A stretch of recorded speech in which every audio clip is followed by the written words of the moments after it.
어제 22대 국회가 개원한 지 무려 2개월 만에 산업통상자원부의 첫 번째 업무보고와 현안 질의가 있었습니다. 동해 심해 석유가스전, 체코 원전 사업, 농인 반도체 클러스터 조성 등 국민 혈세를 들여 초대형 프로젝트를 쏟아내고 있는 윤석열 정부이기에 사업의 타당성과 경제성 등 면밀한 검토가 필수적이었습니다. 그러나 수천억에서 수조 원까지 천문학대 계산이 들어감에도 정부는 형식적이고 단편적인 답변만 되풀이하기에 급급했습니다.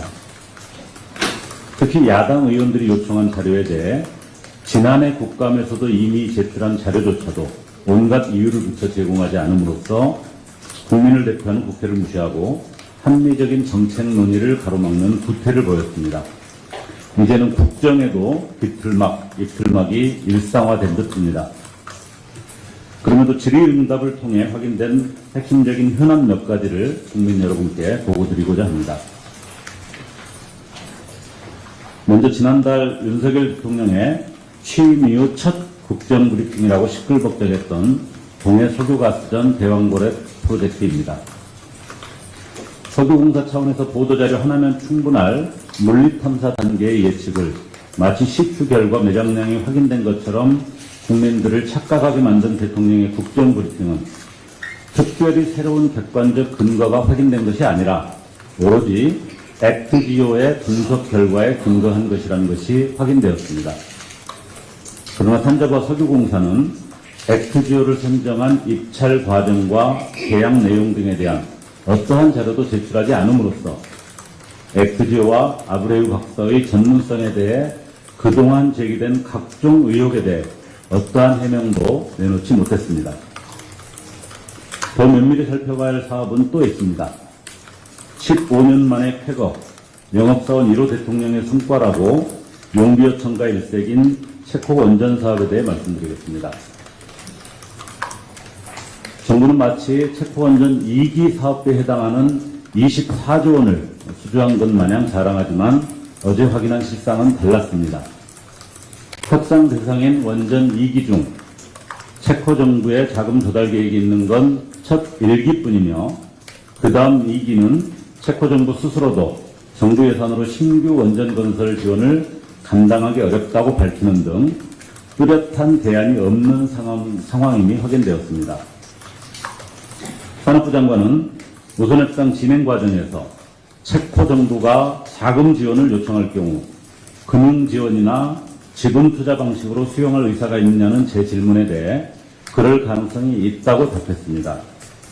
이는 과거 UAE 원전처럼 국민 혈세로 목돈을 투자하고 30년, 40년에 걸쳐 나누어서 회수해야 한다는 것을 의미합니다.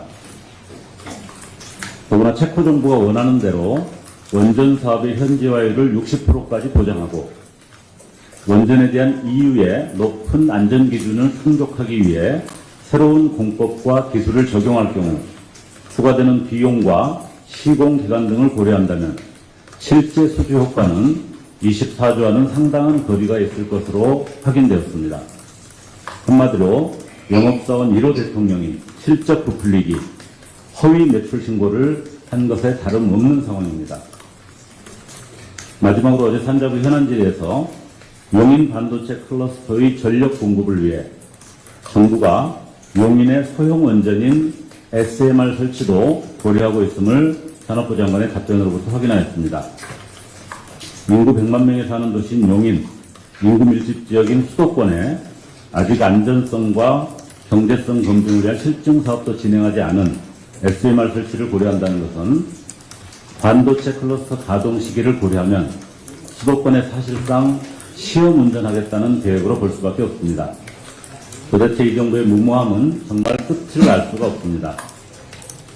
수도권 SMR 같은 위험천만한 시도를 멈추고 재생에너지가 풍부한 전남, 광주 지역 등의 반도체 클러스터 등 첨단 산업을 분산 배치하는 것을 지역 균형 발전 차원에서도 적극 검토해야 할 것입니다.